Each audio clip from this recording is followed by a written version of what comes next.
Apocalipse capítulo 2, versículo 18, né? Carta à igreja em Tiatira. Ao anjo da igreja em Tiatira, escreve: estas coisas diz o Filho de Deus, que tem os olhos como chama de fogo e os pés semelhantes ao bronze polido.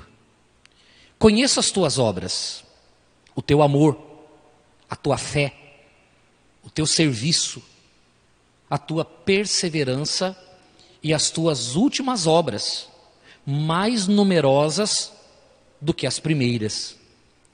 Tenho, porém, contra ti o tolerares que essa mulher, Jezabel, que a si mesma se declara profetiza, não somente ensine, mas ainda seduza os meus servos a praticarem a prostituição e a comerem coisas sacrificadas aos ídolos. Dei-lhe tempo para que se arrependesse. Ela, todavia, não quer arrepender-se da sua prostituição. Eis que a prostro de cama, bem como em grande tribulação, os que com ela adulteram, caso não se arrependam das suas obras que ela incita. Matarei os seus filhos e todas as igrejas conhecerão que eu sou aquele que sonda mentes e corações, e vos darei a cada um segundo as vossas obras. Digo, todavia, a vós outros, os demais de Tiatira, a tantos quantos não têm essa doutrina e que não conheceram, como eles dizem, as coisas profundas de Satanás, outra carga não jogarei sobre vós. Tão somente conservai o que tendes, até que eu venha. Ao vencedor, que guardar até o fim as minhas obras, eu lhe darei autoridade sobre as nações, e com cetro de ferro as regerá, e as reduzirá a pedaços, como se fossem objetos de barro. Assim como também eu recebi de meu Pai, dar-lhe-ei ainda a estrela da manhã.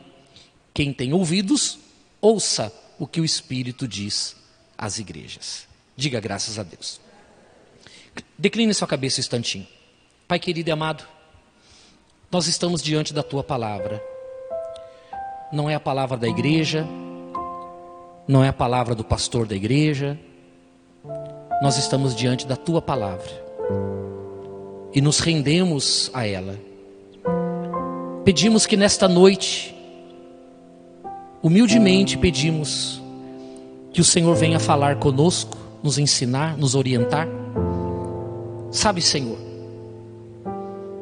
nós aprendemos muitas coisas na vida, e infelizmente muitas erradas, que não estavam de acordo com a tua palavra. E eu sei que em algum momento a tua palavra, ela se choca com a nossa cultura. Eu sei que em alguns momentos, meu Pai, nós nos sentimos agredidos quando ouvimos a tua palavra. Mas, Senhor, entre a nossa cultura, entre aquilo que aprendemos na vida e a tua palavra, nós queremos nos render à tua palavra, porque as religiões foram formadas e criadas pelos homens, mas a tua palavra foi dita pelo Senhor. Então nós escolhemos dar ouvidos à tua palavra, independente se ela virá ao encontro ou virá contra a nossa cultura. Mas para nós nos alegra saber que nós estamos dentro da tua vontade. Senhor, nos prepara como igreja para não ficarmos perdidos na grande tribulação. Cuida do teu povo, Senhor. Nos ajude a entender, nos dê humildade, um coração simples para compreendermos. Eu te peço em nome do Pai, do Filho e do Espírito Santo. E todos digam que assim seja. Amém. Graças a Deus. Bom, tem algumas coisas importantes aqui para a gente meditar, mas antes da gente entrar na parte bíblica, que é o mais importante, eu queria só trazer sempre uma questão cultural, né?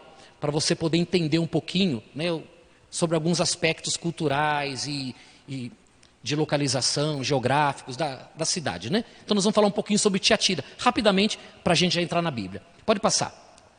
Tiatira.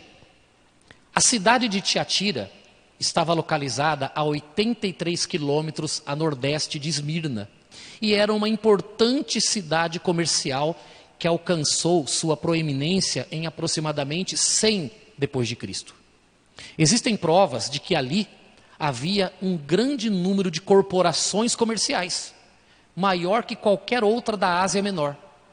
Seus produtos principais eram lã, couro, linho, bronze, tinturas e púrpura. Pode passar. Eu separei aqui algumas imagens de Tiatira, do sítio arqueológico, né? São as descobertas de Tiatira, né? Alguns fundamentos da cidade, né? Uma riqueza arqueológica, digamos assim, da cidade de Tiatira, né? Como eram mais ou menos as construções da época. Não tem muitas coisas, mas o pouco que tinha a gente procurou trazer. E agora tem uma outra imagem, que é a imagem de Tiatira hoje, né? Uma cidade já moderna, que evoluiu, que cresceu, né? Tiatira hoje é uma cidade grande, uma cidade bonita, né? Vamos aqui na Bíblia agora. Diz assim, olha, o versículo 18. Ao anjo da igreja em Tiatira escreve: estas coisas diz o Filho de Deus, que tem os olhos como chama de fogo e os pés semelhantes ao bronze polido. Está escrito aonde isso, né?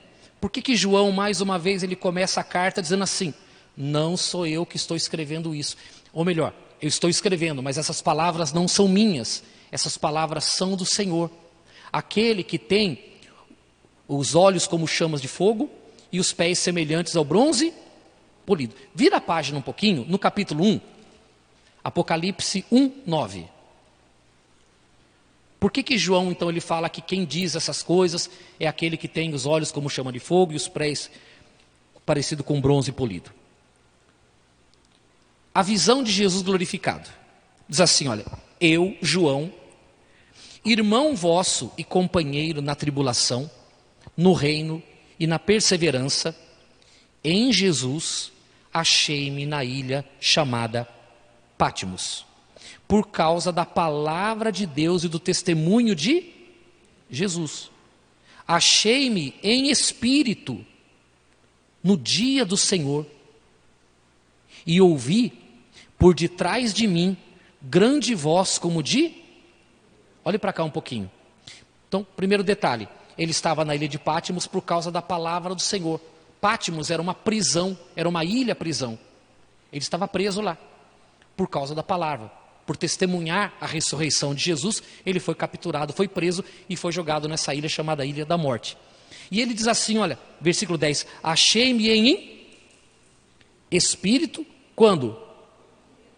No dia do Senhor. Olha que coisa maravilhosa. João, ele se viu em espírito no dia do Senhor. Não é que ele ouviu uma voz apenas falando com ele. Ele se viu no dia do Senhor. Imagine assim, olha, se Deus, ele transportasse você em espírito até o dia do juízo final, e você pudesse estar ali vendo tudo que vai acontecer no mundo nos últimos dias da humanidade. Os terremotos, os maremotos, os poderes do céu que serão abalados e cairão na terra, a terra incendiando, né? E a Bíblia diz que ele foi transportado até esse dia. Ele viu esse dia. Não falaram para ele sobre esse dia como eu estou falando para você. Não, ele foi transportado até esse dia e ele viu todas as coisas que irão acontecer nos últimos dias da humanidade. Ele foi transportado em espírito até o dia do Senhor. Aí ele diz assim: e ouvi por detrás de mim grande voz como de trombeta, dizendo: o que vês, escreve em livros, pergaminhos, e manda às 7 igrejas: Éfeso, Esmirna, Pérgamo, Tiatira, Sardes, Filadélfia e Laodiceia. Voltei-me para ver quem falava comigo, e voltando, vi 7 candeeiros de ouro, 7 candelabros de ouro, e no meio dos candeeiros, um semelhante a filho de homem, com vestes talares e cingido à altura do peito com uma cinta de ouro. A sua cabeça e cabelos eram brancos como a alva lã, como neve, os olhos como chama de fogo. O que o fogo faz?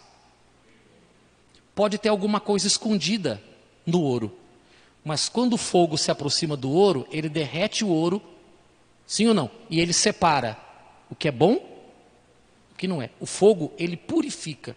Quando João diz que viu aquele que tinha os olhos como chama de fogo, em outras palavras ele estava dizendo o seguinte: diante dos olhos de Deus, nada fica escondido. Nada fica oculto aos olhos de Deus. Não tem uma intenção no coração do homem, não tem um desejo no coração do homem, não tem nada escondido no homem que os olhos de Deus não possam enxergar, porque ele é como fogo, ele separa uma coisa da outra coisa, ele distingue o que é bom do que é ruim. Amém?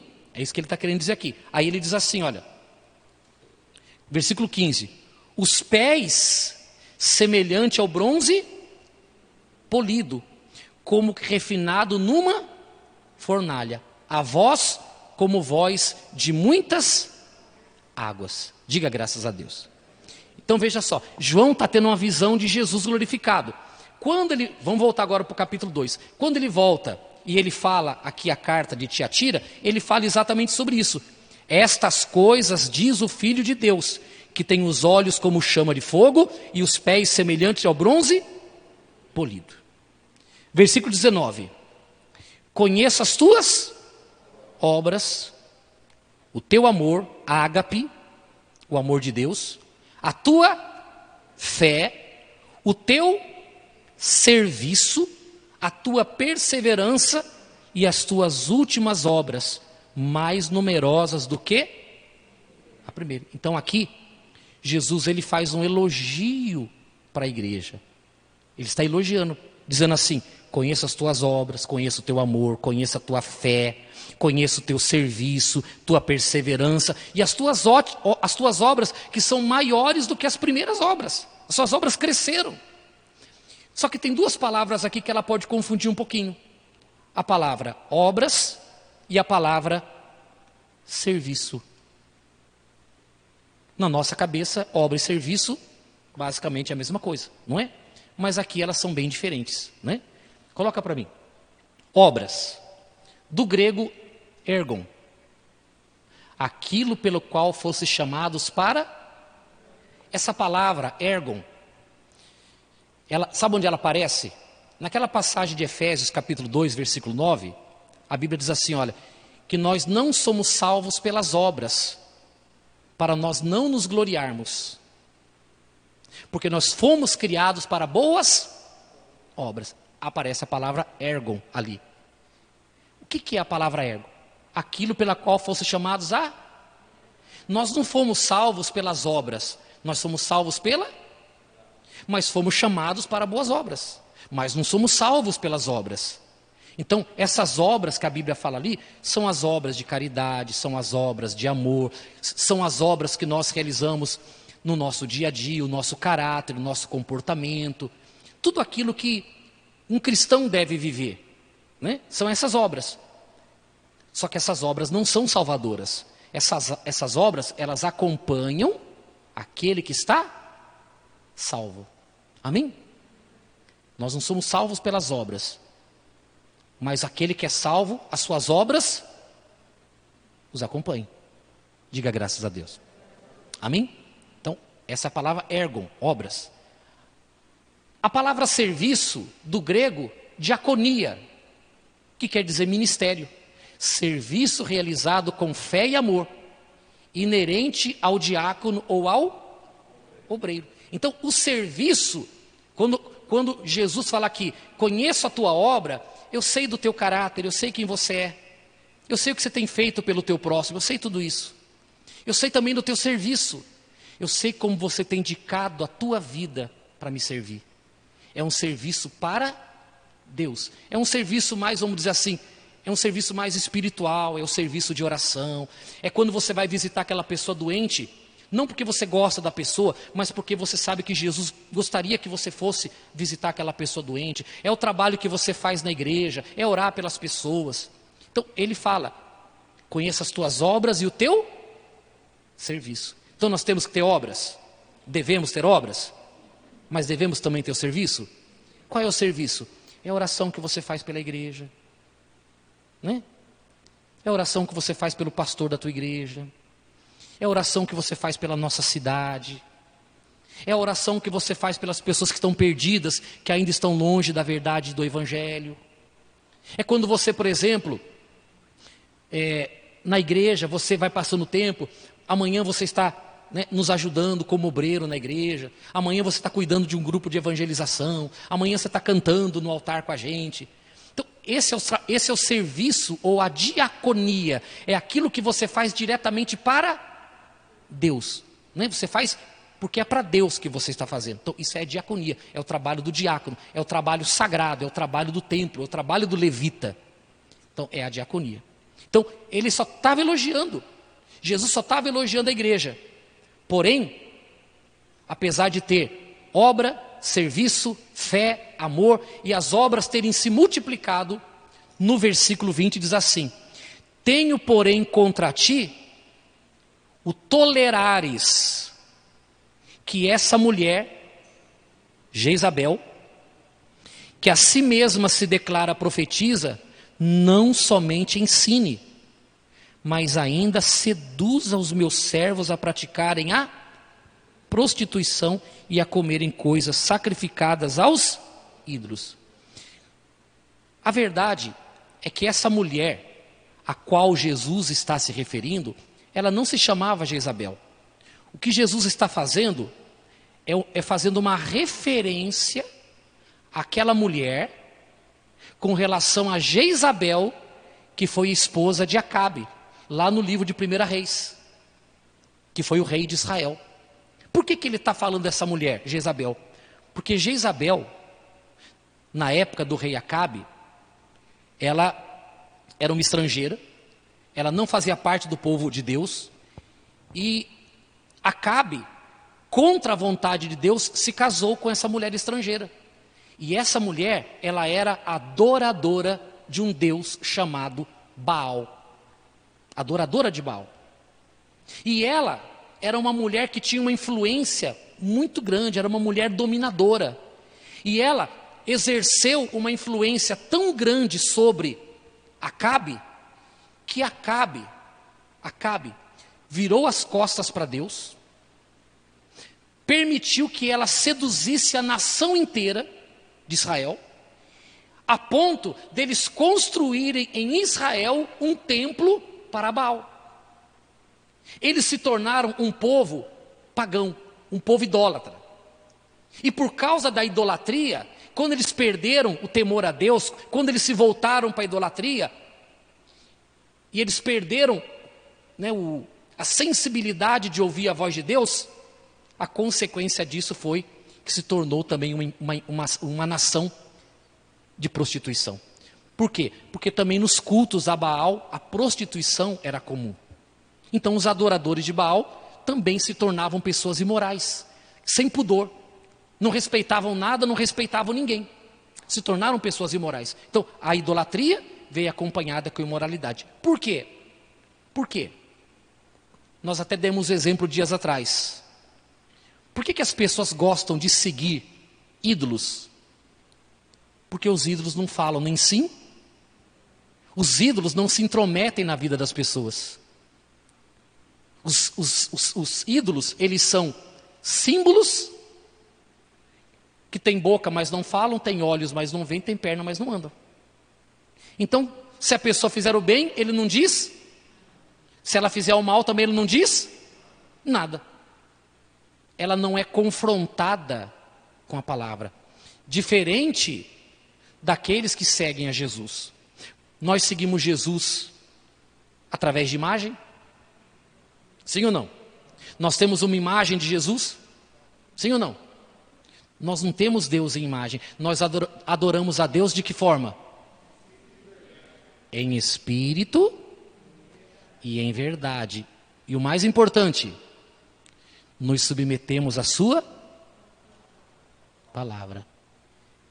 Então a palavra de Deus, quando a Bíblia é aberta, ela é como se fosse um espelho. E ela revela o seu lado bom, mas também confronta o teu lado ruim. Sim ou não? É o que está acontecendo aqui com a igreja de Tiatira. Jesus está falando, dizendo o seguinte: olha, eu conheço vocês, sei das tuas obras, do teu amor, da tua fé, eu sei tudo isso, mas eu tenho uma coisa contra vocês, e nada passa despercebido. Vocês têm aí na igreja de Tiatira uma tal de uma mulher, uma Jezabel, que ela não somente ensina os meus servos a se prostituírem, mas ela seduzem eles à prostituição. E ainda leva eles a comer coisas sacrificadas aos ídolos. Então você vê que nada passa despercebido aos olhos de Deus. Então, Deus, diferente dos ídolos, ele confronta a pessoa com a verdade. Então o verdadeiro cristão, ele é confrontado com a verdade. Ele é confrontado com a palavra de Deus, justamente para que ele possa enxergar onde ele está falhando diante de Deus e que ele possa então consertar isso a fim de levar uma vida que agrada a Deus. Então, Jezabel, ela destruiu a nação. E o marido dela não tinha força para dominá-la. Era uma mulher muito forte. Tanto que eu falei no programa ontem à noite, não sei se você acompanhou, ontem à noite no programa, eu falei como Elias, um grande homem de Deus, foi se esconder de uma caverna com medo dela, porque ela era uma mulher terrível.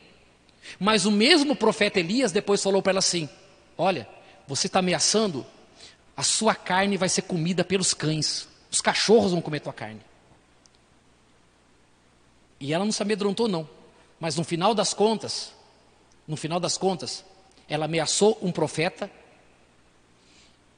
e os próprios servos dela empurraram ela de uma janela alta, ela caiu. Quando foram procurar o corpo dela, só tinha os 2 pés e a palma da mão. Os cachorros haviam comido ela toda. Os cães comeram Jezabel. Por quê? Porque Deus já havia falado que as ameaças dela contra o povo de Deus ia custar caro para ela. E ela foi comida por cães. Então, quando Jesus fala sobre Jezabel, fala de uma mulher que havia na igreja de Tiatira, uma mulher que era dominadora, uma mulher que era complicada dentro da igreja, era uma mulher que ela tinha um domínio sobre as pessoas. E você sabe que tem pessoas que elas são assim, né? Tem pessoas que elas vêm, elas conseguem arrebanhar, elas conseguem puxar as pessoas para o pensamento dela. E Jezabel era muito forte, mas ela não usava a força dela para o bem, ela usava a força dela para o mal. E ela levava os servos de Deus, ela tirava os servos de Deus da presença de Deus, levava eles para prostituição e para comer coisas sacrificadas aos ídolos. Amém?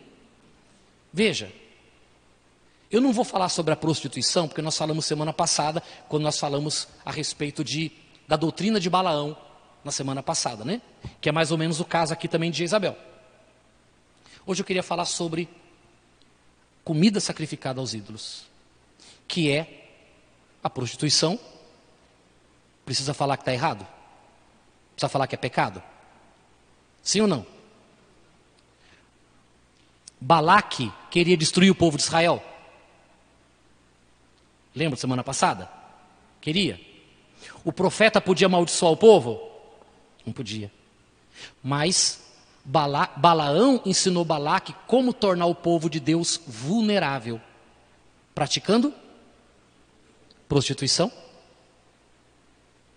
através da sedução, e levá-los a comer coisas sacrificadas aos ídolos. Gente, são 2 práticas que tornam o povo de Deus vulnerável ao mal. São duas práticas que o povo de Deus não pode ter: a prostituição, a prática da prostituição. Nós temos que zelar pelo nosso corpo é o templo do Espírito Santo.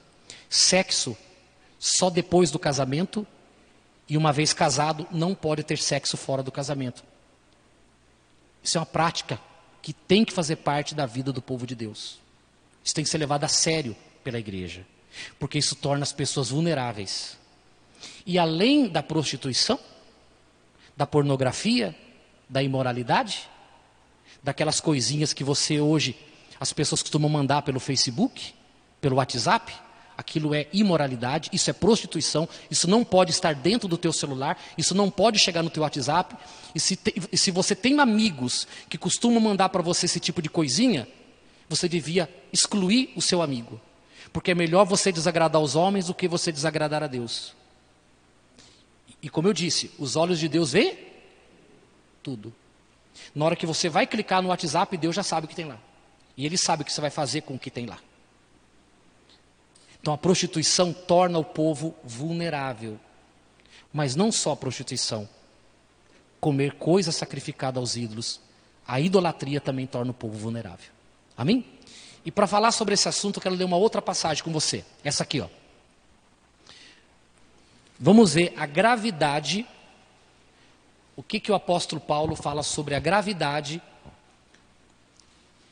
da idolatria e de comer coisas sacrificadas aos ídolos. Abra sua Bíblia aí. É muito sério o que eu vou ler. E é a palavra de quem? Palavra de Deus. Então eu quero que você abra sua Bíblia, eu quero que você leia na sua Bíblia comigo, tá? O problema sério que é a idolatria. 1 Coríntios 10, 14. Quem achou, diga amém. Vamos ler junto. O cristão, quem é cristão aqui, diga amém. O cristão deve fugir da idolatria. Diz assim: portanto, meus amados, fugir da idolatria. Falo como a criteriosos, julgai vós mesmos o que digo.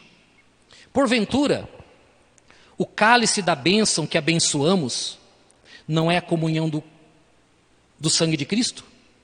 O pão que partimos não é a comunhão do corpo de Cristo? Porque nós, embora muitos, somos unicamente um pão, um só corpo, porque todos participamos do único. Olhe para cá um pouquinho. Paulo está falando aqui sobre a ceia, né? Pega-se um pão, e esse pão é o quê? O que ele é? Corpo de Cristo. Pega-se o vinho, e o vinho é o quê? O sangue de Cristo. O pão é partido em pedaços, e ele é distribuído, e todos participam do mesmo pão. Cadê o corpo de Cristo? Sumiu. Onde ele está agora? Ele está dentro de cada um de nós. Então, nós agora somos um único pão. Nós, quando estamos juntos, somos o pão completo. Somos Cristo completo. Por isso que um bom cristão não falta na Santa Ceia, porque ele sabe que ele é uma parte daquele pão. Ele precisa estar junto. Ele faz parte do corpo de Cristo. Somos o único pão. Amém? O cálice do sangue, todos bebem do cálice.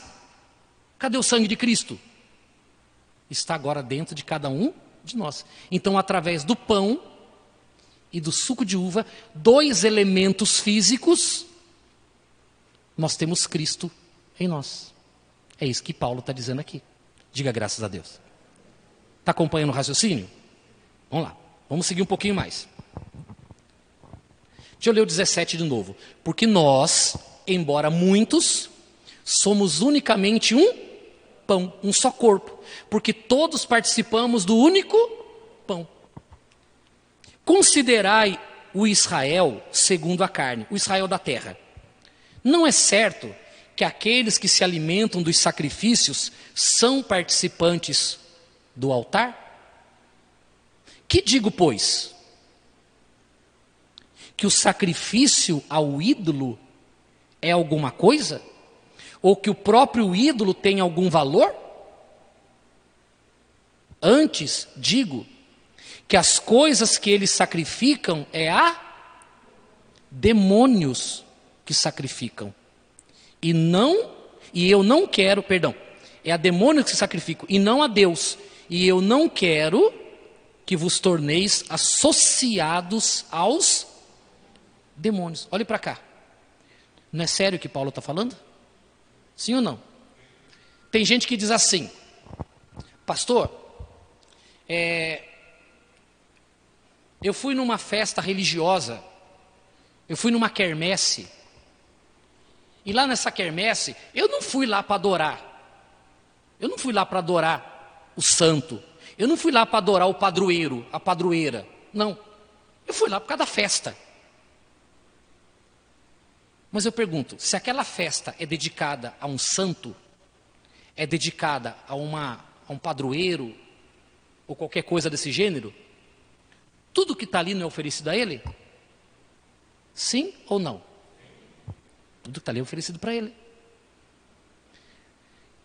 Tudo que está sendo oferecido para naquela festa, naquela quermesse, naquela romaria, né? Tem lá o nome que tem essas coisas.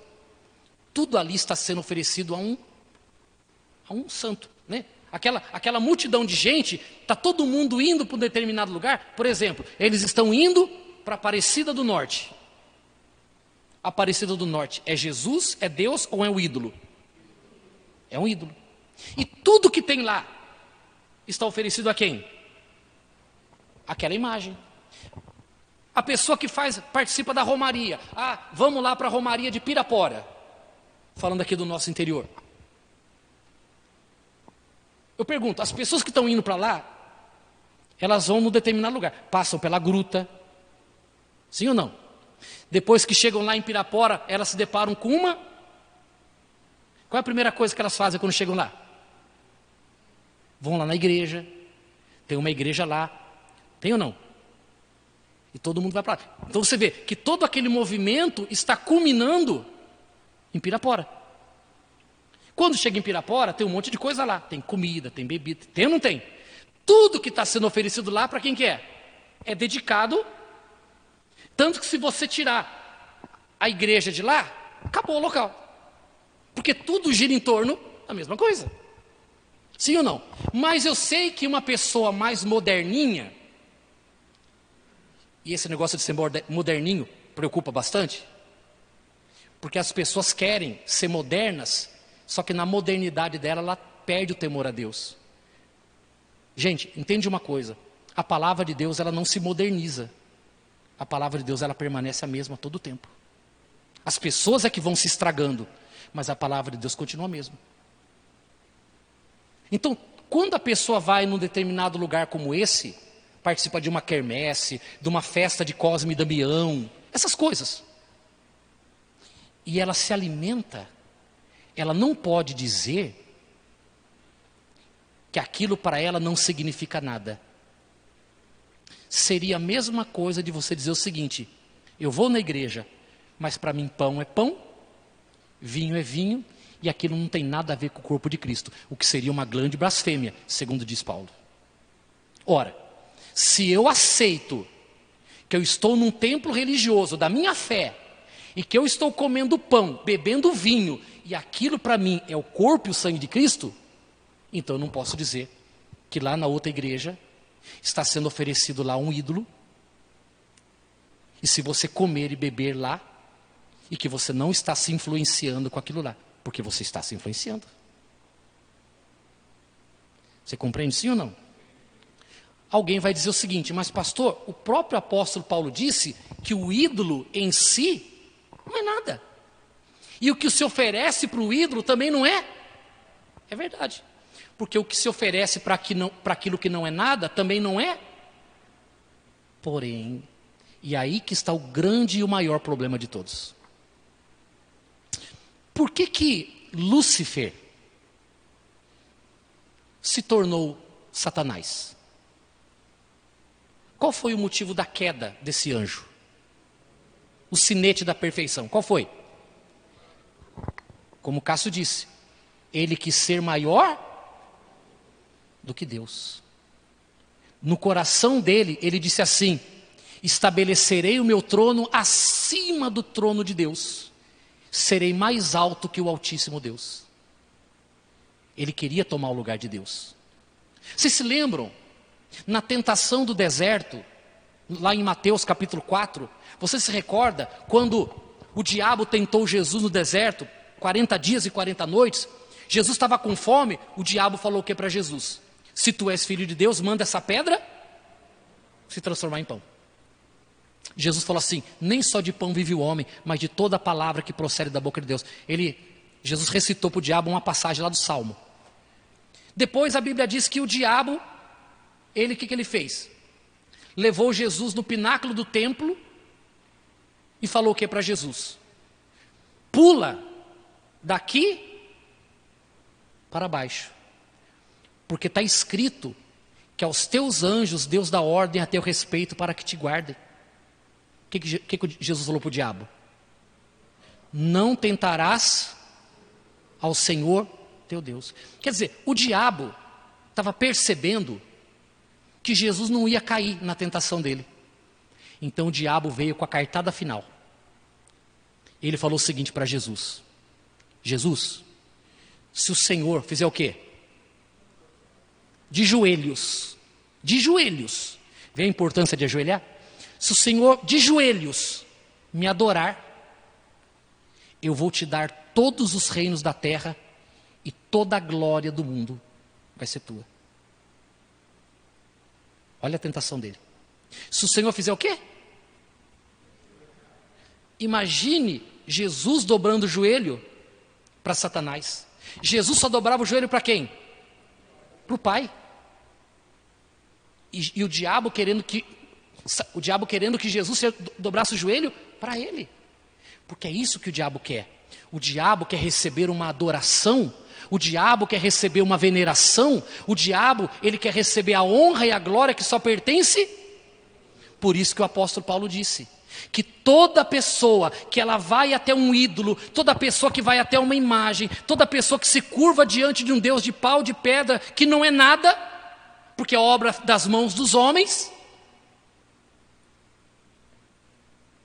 o que ela não sabe